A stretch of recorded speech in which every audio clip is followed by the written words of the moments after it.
இன்றைக்கி காம்படிஷன் வந்து பொங்கல் தீம் பாட் டெக்கரேஷன் பண்ண சொன்னாங்க.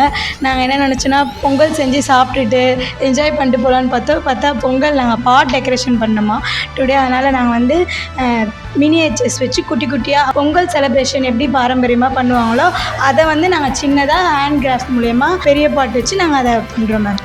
மேம் இது பொங்கல் செலிப்ரேஷனுக்காக நாங்கள் இந்த மாதிரி பண்ணியிருக்கோம். நாங்கள் வந்து சும்மா ஏதாவது இந்த பானையில் ஏதாவது பண்ண வேண்டியதாக இருக்கும்னு நினச்சோம். ஆனால் வந்து ஃபுல்லாக நாங்கள் வந்து என்ன பண்ணியிருக்கோம், ஒரு வில்லேஜ் தீம் அதில் கொண்டு வந்திருக்கோம்.